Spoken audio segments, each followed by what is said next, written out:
host, Sharan Sethi.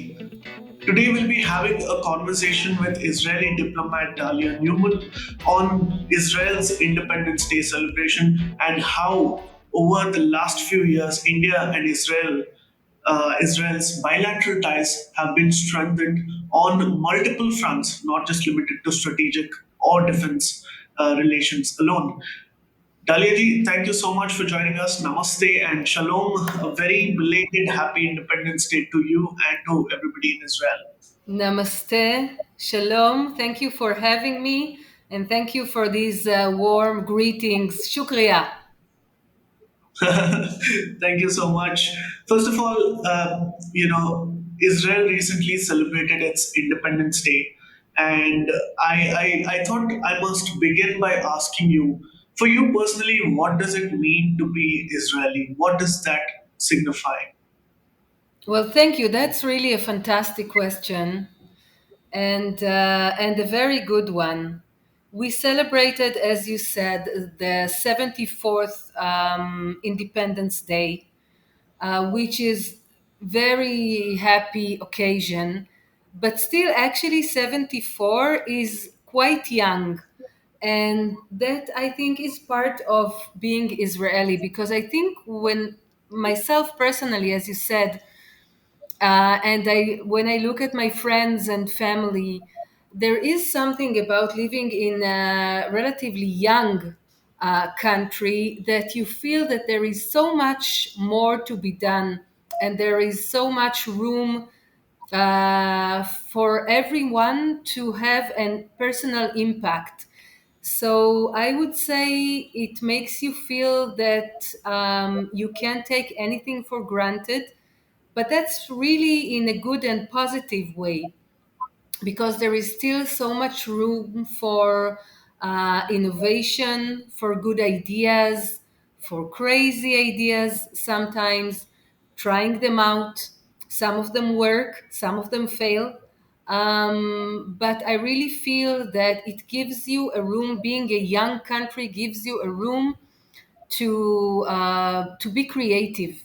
So thinking outside the box itself is already such a cliche. But if we put that aside, I really feel that that is something that Israelis are known for. Just everyone can think, what can I do that wasn't done yet? What ideas do I have for business, for the academic world, for social issues as well? We just had one of our, your work in digital platform. We just have had a very interesting project done by a website in Israel, the largest news website in Israel, and they showed 10 Israelis throughout the world who went on different places, saw some issues, some miseries even, and they decided to make it their own life project to do something to fix that a little bit. And that was beautiful project. Two of these Israelis work here in India. I am lucky to know both of them, and that is, I feel, also something very Israeli, that you really want to make a positive mark around you. Being Israeli is also being spontaneous, going to the beach, like going to on hikes. Be this is traveling in nature is a kind of a very basic value in our education system. So most of us like that or experience that. So that's also quite Israeli. Israelis, I would say, are informal. We diplomats, we need to wear jackets and, official dresses or whatever. But Israelis in general, they just like to wear flip flops and shorts. And in that sense, I feel that maybe some of the Indians would also connect. We are quite informal also in our manners, in our how accessible we are to each other, to good ideas. And the last thing I would say is very Israeli is to travel to India. Absolutely. In fact, I was watching a lot of videos of travelers coming to India as soon as, they pass out from their college, they graduate the college. A lot of students from Israel come to India, and it's extremely heartwarming to see that kind of reception being thrown at Israeli tourists in India as well. So I hope more and more Israelis visit India and vice versa.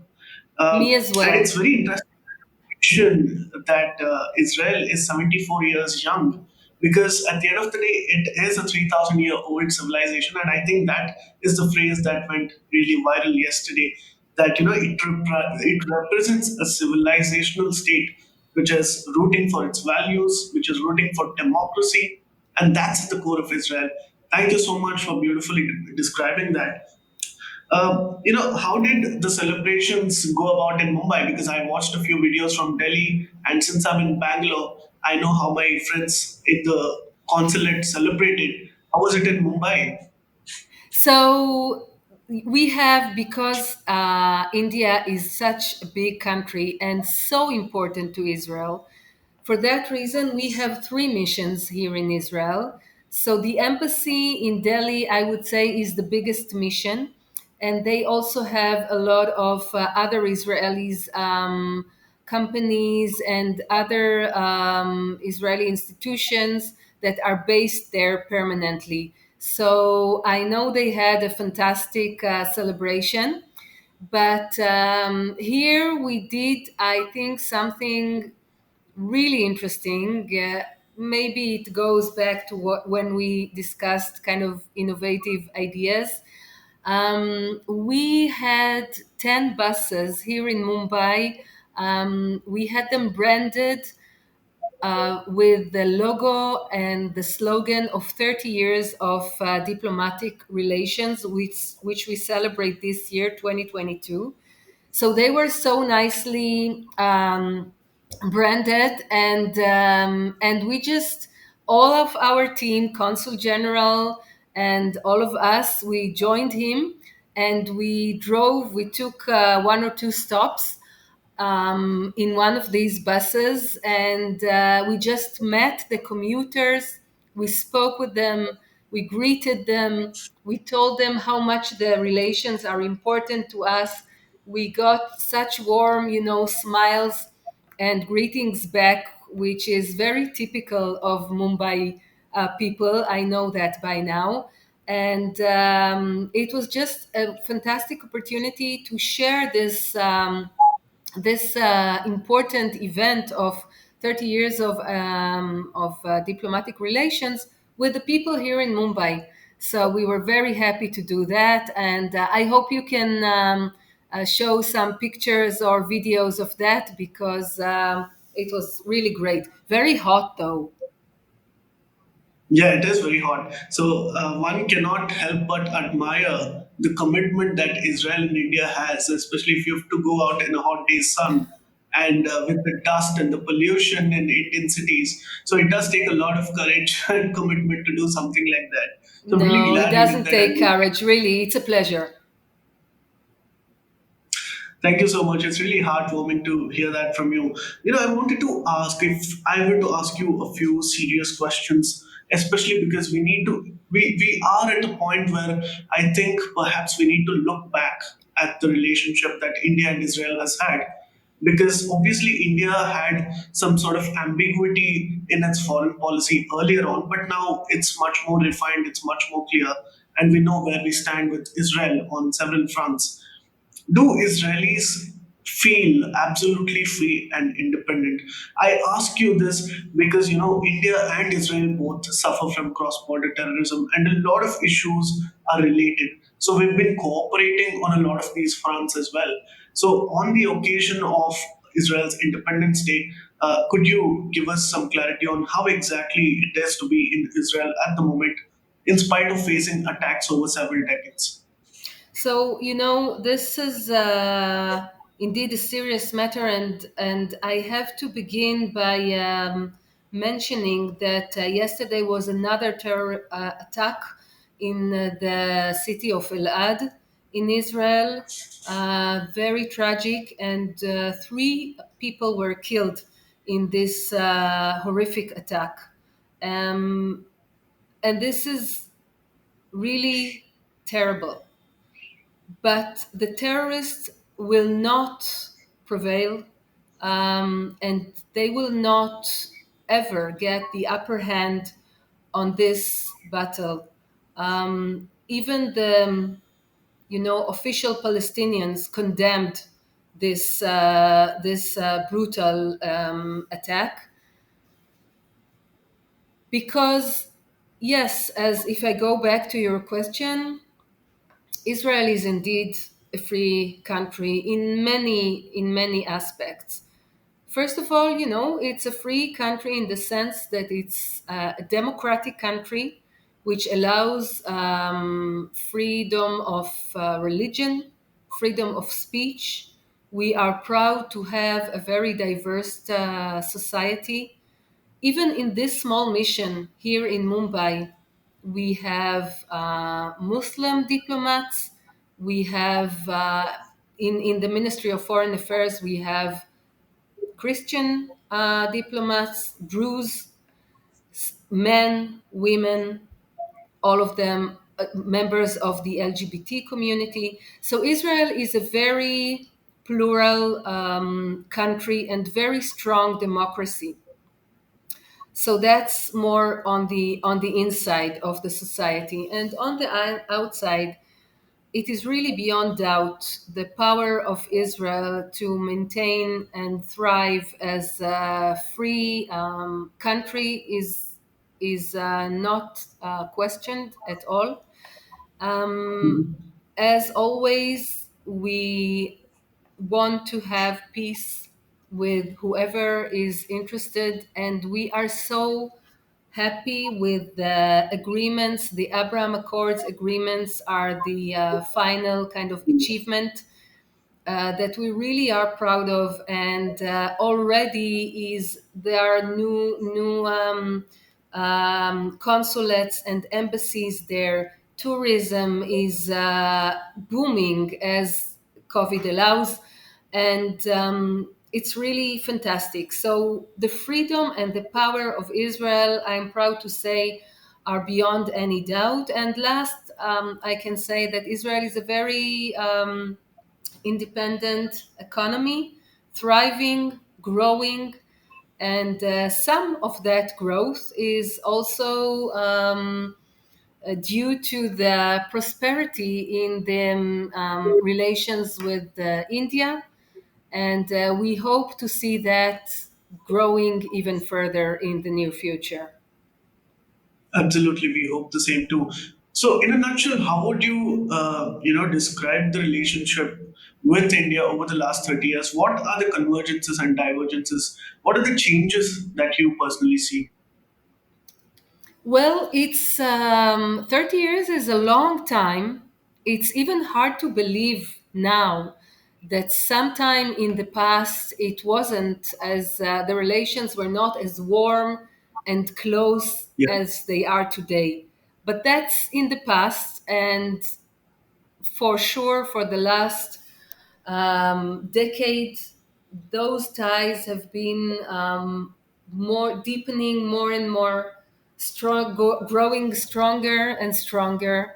And it's on everything. It's collaboration on the security issues, information, intelligence. It's on sharing knowledge on such important topics such as combating climate change, scarcity of water, innovation in agriculture. Israel and India have here in India the centers of excellence, almost 30 centers spread throughout the country. And in those centers of excellence, the Israeli knowledge is being conveyed to local farmers, and they take it Right. to their communities and thus carry on and enhancing the Indian agriculture, which is so important. So, absolutely collaboration on agriculture, on water, on health, on education, and on commerce. So, and all that is no longer. It started with kind of, I would say, affection and chemistry between certain people, Prime Minister Modi, Prime Minister Yeah. Bennett, and Netanyahu before him. So the chemistry is there, but definitely it is now beyond a certain person or even a certain party. Those relations are close, they are strategic, and I just hope to see, and I'm sure we will see them grow even more, that this partnership growing even bigger and stronger. We are very confident of that. And if I may ask you something on a lighter note, Indians have taken a very serious liking to Fauda, the Netflix series, and in fact, even I watched a few episodes and I've become a fan. So, are there any Indian movies or any Indian stars that are popular in Israel in that manner? Sure, of course. Mhm. But let me just tell you something before I answer you this question. Let me just tell you that one of the stars of Fauda is now in India. I Yes. will show you, I will share some pictures of him, and I'm sure you will recognize him. Tsachi Halevi is visiting India right now as we speak. He will arrive in Mumbai in a day or two and meet some Bollywood figures and celebrities. And we'll meet also young actors and actresses and share his international experience. So I'm sure it's gonna be a lot of fun for you and for whoever will follow his visit here to India, because he's a great fan, huge fan of India, as many other Right. Israelis are. So yeah, Fauda is a fantastic series, and I hope to see some more Israeli content being viewed here in India, because I know Indians really relate to that. But yes, of course, yeah, as for your question, there are many Bollywood or Indian in general artists who are very well known in Israel. Um, well, I would say I would start with kind of the distinguished old ones. Zubin Mehta has been with the Israeli Philharmonic Orchestra for decades, and he has been a Mhm. fantastic informal ambassador of India. He is so loved Right. in Israel, and his journey with the Philharmonic Orchestra has been fantastic. So, him for sure. Ravi Shankar is very well known. Again, if we speak about music and very Uh-huh. famous musicians, but absolutely, even the Bollywood actors and actresses are well known in Israel and very much loved. And once, every few years, we get a visit from a Bollywood actor or actress who come to Israel, and they are welcomed with a lot of love and admiration. So yeah, absolutely. And I hope to see, more, hope to see some cooperation. Cannes Festival is coming soon in Yes. May, and the Indian Pavilion is going to be there. And I know there are been some talks about meetings and co-productions with Israeli people from the industry of movies who will meet them there. So hopefully something will come out of it. There's already the news that Israel is a very popular destination for shooting movies, Indian movies, that too. And I think there have been at least 3 to 4 popular movies and series that have been shot in Israel over the last 1 or 2 years itself. And I think that says a lot about how closely the cultural ties as well are growing. And in fact, Pandit Ravi Shankar could influence George Harrison and the Beatles. So I'm very Exactly. sure that people have been inspired by that. And even in Israel, it's not very surprising that Pandit Ravi Shankar has been able to do that. And it's extremely heartwarming as an Indian to hear that coming from an Israeli.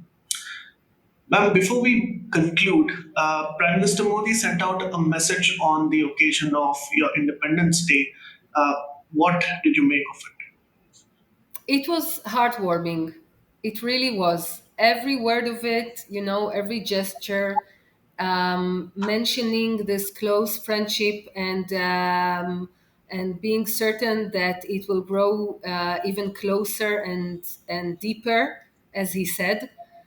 It's absolutely, I connect to this warm message, and all my colleagues do so. And our Minister of Foreign Affairs, Mr. Yair Lapid, retweeted and thanked Prime Minister Modi. So it's a fantastic message, and I really hope that we, and I believe that we will see in the next few months even more collaborations. There is the agreement for free trade, which will hopefully go forward, because a lot of work has been done recently in the past few months, and hopefully it will move forward. And it's really regarding, I mean, on this interview that we had here, we talked about agriculture, health, water, security, culture. So there are so many arenas to take these relations forward, and so much work to be done, and we are happy to do it. Looking forward to a very bright future between India and Israel. And I hope you can join us for a conversation again. It's an absolute pleasure talking to you every time. And thank you Thank so you. much for taking your time for us. So Viewers, please thank do you like, so share, and subscribe. much, and good luck on your new venue. This I'm sure it will turn out very well. Thank you so much. It's very kind of you to say that. Viewers, please do like, share, and subscribe to Swarajya. We will be producing such conversations on a very regular basis. And please do stay in touch, stay tuned. Until then, this is your host, Sharan Sethi, signing out.